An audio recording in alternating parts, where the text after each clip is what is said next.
ఇలా నేను ఎటు పరిస్థితి అయినా నేను చావాలని అనుకున్నా. నేను ప్యాస్ కాలేదు. ఇక నేను ప్యాస్ కాలేదు, నేను బతికేందుకు, నా బతికేందుకు అని ఇక నేను హిందీ చదివినా, హిందీ ఎక్కడ దాగపోయినా, ఎన్సీసీ దాగపోయినా నాకు సుఖం లేకుండా అయింది. ఇక ఇదే బతుకని అలా దోస్తు అని చెప్పిండు సార్. ఇక మేము బాయకాడ నుంచి వచ్చే వరకు ఇక పోయినా సరే నవీన్ నువ్వు ఎక్కడ పోయి నువ్వు ఎక్కడ ట్రైన్ గిడ పడి చేస్తాను ఎవరికి ఫోన్ చేసిండు. వాట్సాప్ ఫోన్ చేయలేదు సార్, వాట్సాప్ పెట్టిండు ఎగ్జామ్ రాలేదు, ట్రైన్ కింద పడి చచ్చిపోతాను అన్న అని మా అన్న సెల్లులో వాట్సాప్ చచ్చిపోయిన ముందు గంట ముందే రిజల్ట్ రోజే ఒక 4 అవుతుంది. అప్పుడు ఒక 10 నిమిషాలు ఇంటికి వచ్చిన 5 నిమిషాలు ఎక్కడో పోయినా. నీకు అప్పటిదా కలవలేదు కదా సార్? కలవలేదు సార్. పొద్దున్న లేచి వీళ్ళు పొలంకి వెళ్ళిపోయారు సార్. పొలంకి వెళ్ళిపోయినా మాతో వచ్చిండు, కాసేపు పని చేసిండు. ఏమైనా వెళ్ళిపోతాను మాకు చెప్పలేదు సార్. ఇక మేము ఇంటికి అన్న కూడా తింటలేడు సార్. మాకేమో పొద్దున లేచి పని చేసేటోళ్ళం సార్. ఇక మాకు మా పేరే మాకు రా సార్. ఇక అది ఏమని అడగాలి మేము? ఇక మాకైతే ఏం చెప్పలేదు, ఏం చేయలేదు. ఇంటికి పోతానే అనుకున్నాం. ఏం పని చేసుకుంటామని ఇంతలో మా అన్న కొడుకు ఫోన్ చేసిండు. అరే మన బాబాయ్ మన తమ్ముడికి ఇట్లా వాట్సాప్ పంపిండు ఎందుకు అని నాకు చెప్తాను. నాకేం తెలుసు అని ఉరుకొచ్చిన సార్ మా తీసుకుపోయి కూడా పోయారు.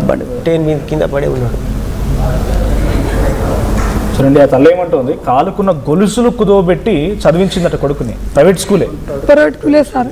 తండాలు వాళ్ళకు తల్లికి సంతకం పెట్టనీకు రాదు, కానీ కొడుకు చదువుకోవాలని చెప్పి ఎంత కాయ కష్టమైనా చేస్తా అని కాయ కష్టం చేసి ఒంటి మీద బంగారాన్ని గొలుసులు అమ్ముకొని మరి చదివించింది. ప్రైవేట్ స్కూల్లో చదువుకున్నాడు.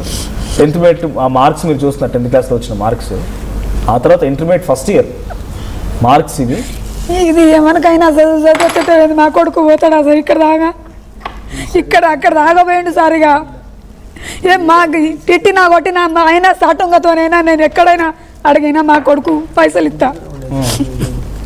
హాల్ టికెట్ కష్టపడి వాళ్ళు కూలినాలు చేసి మాకేం 10 ఎకరాలు పువ్వు లేదు, మాకేం ఇల్లు జాగా కూడా లేదు సార్. ఒక గుంట ఉన్నది మాకు. ఇప్పుడు ఈ తప్పిదం చేసిన ఆయన మళ్ళీ సిబిఎస్ఈ అని పోయిండమ్మా, సెంట్రల్కి పోయిండు. ఆ రోజు 9 లక్షల మంది విద్యార్థులేమో సుమారుగా, ఇంటర్మీడియట్ 9,74,000 మంది అప్పుడు ఉంటే ఇప్పుడు 18 లక్షల మంది కరెక్షన్ చేసింది ఆయనే. ఇలాంటి వాళ్ళకి కాంట్రాక్ట్లు అప్ప చెప్పడం అని అంటే మీకు ఒక సామాన్యుడిగా ఊర్లో ఉంటే నీకు ఏం తెలియదు, రైట్? ఈ బాబు కారణమైనటువంటి చావు కారణం ఒక కిల్లర్, ఒక హంతకుడు మళ్ళీ ఇంకొకరిని చంపడానికి సిద్ధమైండు. వాడు దొరికితే ఏం చేస్తావు? వదిలిపెట్టదు సార్. నా ఊపిరి పోయినా లేదు సార్, వదిలిపెట్టదు సార్. ఏం చేయాలి మరి? ఏం చేయాలి? ఆయన ఉన్న ఒకటే లేకున్నా ఒకటే సార్. ఉన్న వాళ్ళకే కథం చేస్తాడు. ఆయన ఉండేందుకు సార్ మనకు? ఆయన ఉండేందుకు మనకు ఎంతమంది ఉసురు పోసుకున్నాడు ఇప్పుడు? కడుపు కోత సార్ ఇది. కడుపుకి ఒక పూట అన్నం లేకుండా లాగా అమ్మ అని పిల్లతే కడుపు నిండుతుంది కాదు సార్. అమ్మ అని పిలిచిన కడుపు నిండుతుంది సార్. మన అన్న ఒక్క పూట లేకునే లేదు. ఈ తల్లి బాధకి ఎవరన్నా మీరే కామెంట్ చేయండి, లేకపోతే ఆ విఎస్ఎన్ రాజు ఆ గ్లోబల్ సంస్థ వారికి వెళ్ళే వరకనే వీడియోని షేర్ చేయండి. ఎంత దుర్మార్గం అంటే తల్లి ఏమంటుంది వింటుర్రా? సార్ నా కొడుకు చదవకపోయినా మంచిదే, అమ్మ అని పిలిస్తే నా కడుపు నిండేది సార్. ఈరోజు నా కొడుకుని లేకుండా చేసి వాడిని మాత్రం వదిలిపెట్టదు సార్ అంటుంది. సో పీడబ్ల్యూ సంజయ్ గారు ఉన్నారు మనతో పాటుగా. ఆ రోజు ఈ మూమెంట్ తీసుకొని ఫైట్ చేశారు ఆవిడ. సో సంజయ్ గారు గుడ్ ఆఫ్టర్నూన్. సో బాధితులు ఉన్నారమ్మా ఇక్కడ మనతో పాటు. బానోతు నవీన్, నరసంపేట. ఆ 29 మంది చనిపోయిన విద్యార్థుల్లో ఆ తల్లి, బహుశా మీరు ఒకవేళ ఫోన్ కనుక ఉంటే చూడండి, ఆ తల్లి ఎట్లా ఏడుస్తోంది. ఆర్టీవీ లైవ్ వస్తోంది. విజయ్ గారు అండ్ వెంకన్న వాళ్ళు నర్సంపేట నియోజకవర్గం నుంచి వచ్చారు. ఆ రోజే వాళ్ళ బాబు 9.0 10th స్కోరింగ్ కూడా. ఎన్సీసీ క్యాడెట్ గోల్డ్ మెడల్ ఉంది ఆయన దగ్గర. చక్కగా చదువుకునే బిడ్డ, తండావాసి, కాయ కష్టం చేసి ఉన్నదంతా కుదవబెట్టి బంగారం గొలుసులన్నీ కుదవబెట్టి ఆ కొడుకుని చదివించుకుంటున్నారు. ఈ రిజల్ట్ మూలంగా నేను ఫెయిల్ అయిపోయినా, మా అమ్మ నాన్న ఇంత కష్టపడ్డా నాకు ఏం ఉపయోగం లేకుండా పోయిందని చెప్పి ట్రైన్కి ఎదురుగా వెళ్ళి చనిపోయిండమ్మా. అవునండి, తెలుసు నాకు. ఇది నర్సంపేటలో మా ఆర్గనైజేషన్ బాగా ఉంటుంది. అప్పుడే మేము ఈ విషయం తెలుసుకున్నాం. తెలంగాణలో ఒక అబ్బాయి జెండా పట్టుకుని జై తెలంగాణ అంటూ పోయిండు. ఆ తర్వాత వీడు ఇంటర్మీడియట్ బాబు. తెలుసు నాకు ఈ విషయం. ఇప్పుడు మళ్ళీ సిబిఎస్ఈ పేరు మీద గ్లోబరీనా పేరు మార్చింది అంతే, కోయంట్ అని చెప్పి అక్కడ కూడా వెళ్ళి మళ్ళీ ఇదే దందా. అప్పుడు మీరు చాలా మూమెంట్ తీసుకొని ఫైట్ చేసి ఏం చెప్తారు ఇప్పుడు ఈ విషయం మీద? తల్లికి ఎవరు న్యాయం చేయాలి? ఖచ్చితంగానంటే అప్పుడే కేసీఆర్ గవర్నమెంట్కి వ్యతిరేకంగా చాలా మంది గొంతు విప్పారు. మేము కేసీఆర్ ఇల్లు ముట్టడి కూడా ఆ సందర్భంగా చేశాము. మేమంతా అరెస్ట్ అయ్యాము. మా కేసులు కూడా చాలా రోజులు నడిచాయి. ఈ నర్సంపేట ఆ బాబు విషయంలో మా పీడిఎస్ అడ్మిషన్ కూడా న్యూ డెమోక్రసీగా అక్కడ మేము చేశాము.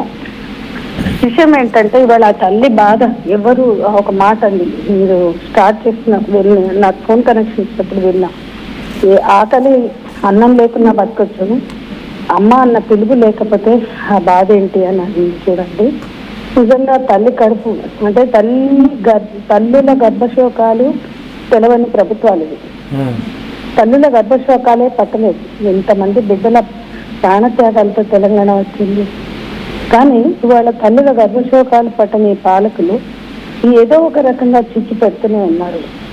ఇది ఎంత అన్యాయం అంటే గ్లోబల్ ఏరియా పేరుతో ఆ రోజు 9,34,9,74,000 9,74,000 మంది ఆ రోజు 3 లక్షల మంది ఫెయిల్ అయిపోయారు. 3 లక్షలు ఫెయిల్ అయ్యారు. 9,70,000 చిల్లర పిల్లల జీవితాలతో చెలగాట మాడితే ఈ రోజు అటువంటి వాళ్ళని బ్లాక్ లిస్ట్ చేసి సంస్థను కాదు వ్యక్తిని చేయాలా, వాడు బోర్డు తిప్పేసి ఇంకో బోర్డు పేరుతో వస్తే ఆ మాత్రం ఎంక్వైరీ చేసుకోరా? వేరే వేరే వేరే వేరే అంతా ఎంక్వైరీలు చేసుకుంటారు. వీళ్ళకి ఆ సంబంధాలు లేకపోయినా టెర్రరిస్టుల సంబంధాలు అంటారు, లేకపోయినా నక్సల్ సంబంధాలు అంటారు. ఎవరిని ట్రూత్ మాట్లాడితే వాళ్ళని జైళ్ళల్లో పెడతారు, వాళ్ళకి బెయిల్స్ ఇవ్వరు. కానీ ఇటువంటి దొంగని ఎట్లా జరగనిస్తున్నారు? ఆ రోజుల్లో 27 మంది పిల్లల బలిదానాలు కోరిన వాళ్ళు, బలి చేసిన వాళ్ళు ఇవాళ వాళ్ళు బోర్డు తిప్పేసి ఇంకో పేరు పెట్టుకుని ఇవాళ వాళ్ళు వస్తే కేంద్ర ప్రభుత్వం ఎట్లా ఇస్తుందండి? ఇవాళ మీరు చూడండి ఎంసెట్ లీకేజ్ ఎప్పుడు కూడా యూపీలో గాను రాజస్థాన్లో గాను ఉత్తరాదిలో ఎక్కువగా జరుగుతుంది. బీజేపీ పాలిత రాష్ట్రాల్లో జరుగుతుంది. మొన్న RSS చేశాడు. అరే ఎవరు పార్టీని మనకు వద్దు, కానీ ఎట్లా జరుగుతుంది? పదే పదే ఎంసెట్ కూడా అంతే. ఎంత ఉద్యోగం పిల్లల్లో కష్టపడి రాస్తారండి. ఆ తర్వాత ఈ లీకేజీల వల్ల వాళ్ళ ఫలితాలు వాళ్ళకి దక్కవు. వాళ్ళు కాంట్రాక్ట్లు కేటాయించడం, ఇటువంటి తప్పిదం చేయడం కూడా కేవలం ఆన్ బిహాఫ్ ఆఫ్ పొలిటికల్ ఎజెండానైనా, పొలిటికల్ ఇన్వాల్వ్మెంట్తోనైనా. ఎందుకంటే నేను చూసాను CBSE కరెక్షన్లో కూడా ఇక్కడ జరిగిన తప్పిదం అలా అక్కడ జరిగింది. ప్లెయిన్ పేపర్లో ఎటువంటి ఆన్సర్లు రాయకపోయినా మార్కులు ఉన్నాయి, రాసిన చోటేమో మార్క్స్ లేవు. అది కూడా online correction without physical pen, physical teacher ఎవరు లేకుండా. కాదండి, ఈ ఆన్లైన్ కరెక్షన్లు రోబోట్లు చేస్తున్నాయా, చాట్ జీపీటీలు చేస్తున్నాయా, కంప్యూటర్లు చేస్తున్నాయా? జవాబు చెప్పాలి. దాని మీద ఒక త్వరగా ఎంక్వైరీ చేయాలి. ఈ దేశంలో ఇంతమంది పిల్లల ప్రాణాలతో చెలగాటం ఆడుతున్నటువంటి ఈ ఆన్లైన్ కరెక్షన్ ఏంటి? అసలు ఆ సంస్థకి ఎందుకు ఇవ్వాలి? ఒక చోట ఫెయిల్ అయిన సంస్థకి మరో చోట ఇవ్వడం అంటే ఇప్పుడు 10 లక్షల మంది పిల్లలతో రేపు 18 లక్షల పిల్లలతో అంటే అంతే కదా. మొన్న 9 చిల్లర పిల్లలతో ఆడుకుంటే ఇప్పుడు 18 లక్షల పిల్లలతో ఆడుకుంటున్నారు. అంటే పిల్లల వాళ్ళు ఏంటి? పిల్లల పత్తి కట్టల వాళ్ళని ఏమనుకుంటున్నారు? ఇంత సంజయ్ గారు మీరు అప్పుడు మూమెంట్ చేశారు, ఎడ్యుకేషన్ లో ఉన్నారు, అరెస్ట్ అయ్యారు, కేసు అనుభవించారు. ఇప్పుడు మళ్ళీ అదే సంస్థ వాళ్ళు మాత్రం స్వేచ్ఛగా తప్పులు చేసినట్టు మనకి నాకు తెలిసి ఏ శిక్షలు ఉన్నాయో తెలియదు, కానీ ఫైట్ చేసినటువంటి ఆ ఫైటర్స్ మీద కేసులు ఉన్నాయి. ఇలాంటి బాధిత కుటుంబాలు రోడ్డున బడి ఇంకా ఏడుస్తూనే ఉన్నాయి. వాడు మాత్రం దర్జాగా ఇక్కడ కాకపోతే అక్కడ, అక్కడ కాకపోతే ఇక్కడ తిరుగుతూనే ఉన్నాడు. కాంట్రాక్ట్లు వస్తున్నాయి, డబ్బులు సంపాదిస్తూ నడుస్తూనే ఉన్నది.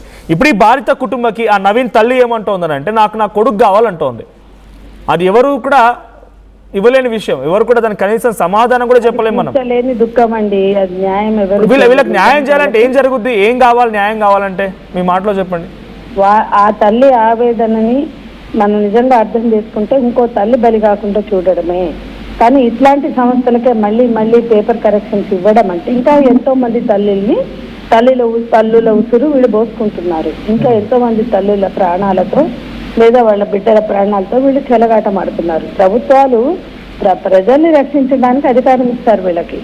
ప్రభుత్వాలు ఎవరైనా, అది కేంద్రంలో బీజేపీ, ఇప్పుడు కాంగ్రెస్, లేకపోతే మొన్న BRS, వీళ్ళకి అధికారం ఎందుకు కట్టబెడతారు అంటే అందరు బాగోగులు చూసుకుంటారని.